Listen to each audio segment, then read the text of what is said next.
And we're wrapping up here. Important stuff here. When to ask for help. There is a good deal of trial and error involved here, but it's important to know when not to take that approach. And remember, you guys have support. It's free, all right, and it's unlimited. I know a lot of you graduated from your Glowforge and you're just used to not having that, but you've got it now, so use it. Please, you're not bothering us. A lot of you are so nice. You're like, yeah, I didn't want to, bother you guys, but please do. We pay these guys well, and so we want to make sure that you guys are using them. So here's some things that you really want to make sure you call us about immediately. If you hear a popping sound or like a clicking sound coming from the back of your machine, that's not a good noise to hear.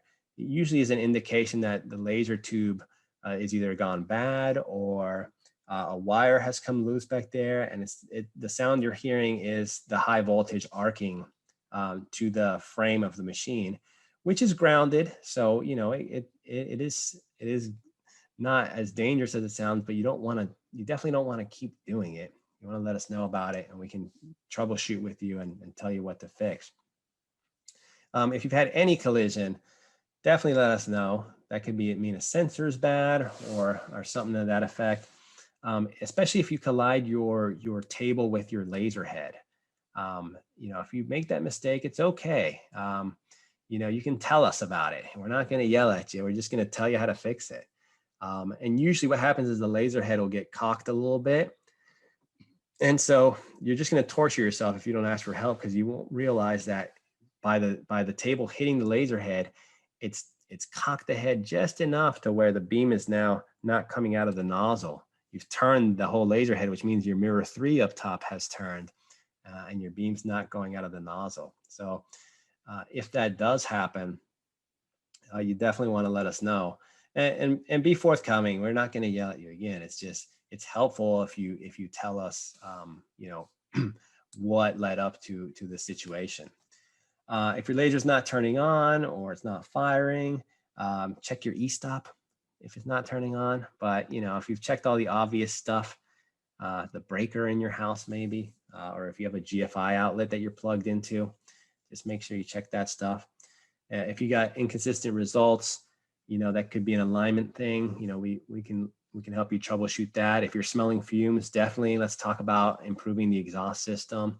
And if you're just having any recurring issue, don't wait until it's aggravating the heck out of you. Just if it happens more than 2 times, and then there's a pattern there. And it's just a phone call. If you've had any kind of a fire, let us know, even if it's a small one.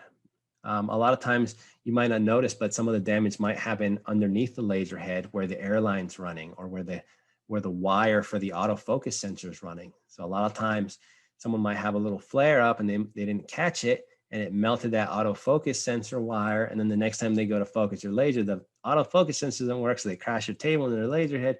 And it's this whole domino thing, and you can avoid all of that by just saying like, hey, I had a small fire, and we'll tell you what to check and make sure it all works good. Any physical damage, again, if you see and I'm not just talking about on delivery, but if after a hard freeze, you open your laser tube bay and you see, shattered glass, like that's not good. Let us know. And if you're going to make any mods, I know a lot of people have the laser and they're like, hey, I'm going to make this to add on to my machine. And some of them are good ideas and some aren't. So just make sure if you're making any mods to the machine that you're asking us if it's safe or not. And this, anytime you're in doubt in general, just let us know. I'm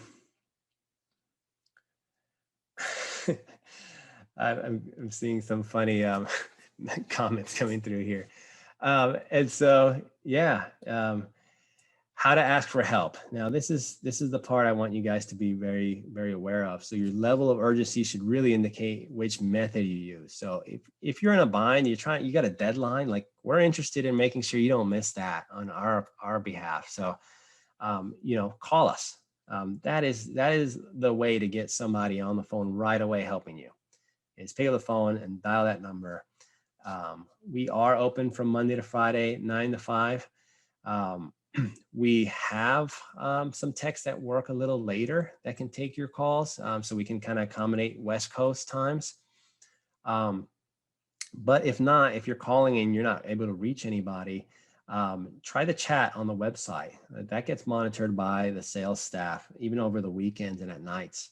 So a lot of times you might not get a hold of tech support, but you might have somebody from sales on that chat, and they might tell you like, "Oh, hey, yeah," and they'll send me a text message, or they'll send one of the techs a message, and then we can get to helping you out. We don't mind helping you out at night. We don't mind helping you out on the weekends. We just don't get enough support calls to have somebody working 24/7 around the clock. So we kind of just deal with those as they come.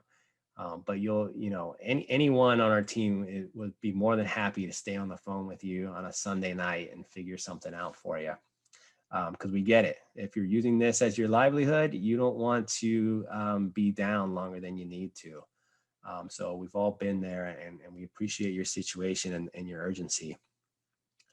You could definitely email us, support@eonlaser.us. That goes to our support team. So if you send a support email in, they are definitely going to see it. It's going to pop up right on their in their inbox, and they'll be able to get to you. Again, that'd be like a non-urgent type of thing, right? But it does help to get pictures and videos and that kind of stuff. So email is a nice method. And if you need help with Lightburn, there is that help menu in Lightburn. It's actually helpful. I love it. It's got a lot of helpful stuff on it. So any software related help you need, you can dig around in that help menu. You'll probably find the answer for it pretty quick. If not, call in. We'll help you with that too. And then as a last resort, I say post in the operator group. I know that a lot of people use that as their go-to, and it's nice. I like seeing, the community helping each other. But a lot of times, people are giving bad advice out there, not on purpose. It's just because they're all so new. So there's a lot of times where we'll all go in there and I'm like, oh, wow, there's a lot of bad information flowing around here. And so, it's not terrible, but definitely it shouldn't be your first line of defense there. So keep that as like hey, it's like 3 a.m. No one from Aeon's responding. Like, and you can post to the community. Someone out there might hear you and tell you how to fix something. And when you do reach out to support, just be prepared to give a detailed account of what led up to your issue, and be honest about it. It's, again, if we have no problem sending parts, there's been a couple situations where we have to send a technician. That's okay. It's part of this business model, and we don't fight you on it. If we determine a technician needs to go out there, then that's what's going to happen. If it's a simple thing, it's easier to overnight you a part and tell you, hey, remove these 2 screws, swap this part out and put these 2 screws back in.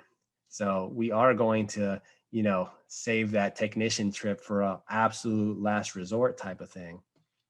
But most of the stuff, we can walk you through it. It's really, really easy.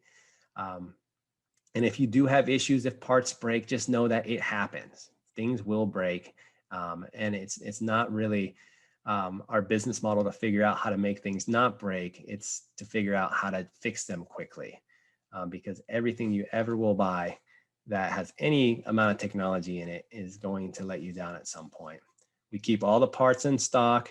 Some cosmetic stuff we might not keep on the shelf. So, if you crack your lid, we might have to order that from the factory, that kind of stuff. But anything that makes the laser work, we can usually put it in a box and overnight it to you. And we don't mind doing it. We don't mark up the cost on a lot of this stuff. Most of it's under warranty. I don't even remember the last time we charged somebody for a part.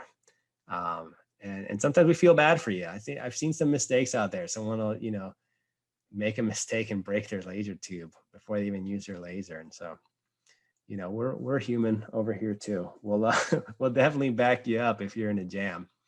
But don't get discouraged when things go wrong. Just plan for it. This is, especially if you're going to use it for business, you need to plan for this downtime, and you have to have, you got to keep your cool, because we'll get you through it. And so just plan for that downtime just while we troubleshoot and figure something out. You know, if your machine is having issues recurringly and in different areas, honestly, a lot of times it's just bad luck. So we got customers that don't ever have any issues. We have some customers that have 3 or 4 issues or 5 issues, and we're like, gosh, that poor person. But there's no such thing as a lemon. There isn't. These machines, again, they're all these little parts working together.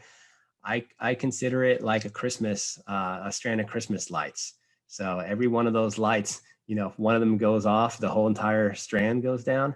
That's how your laser is. So anytime a bulb dies, it means that you got to replace it, and then the whole strand comes back up again. So, you know, if 4 or 5 bulbs die on you and you're that unlucky customer, it doesn't mean that the whole strand of lights is bad. It just means that you got a collection of bad bulbs and you got the luck of the draw there. All these parts do have a failure rate to them. But the good thing is they're fairly inexpensive to fix, and we have no problem overnighting stuff and walking you through it. All right, that does it. I hope you guys are feeling a lot more comfortable about this. I know we went over a lot of stuff.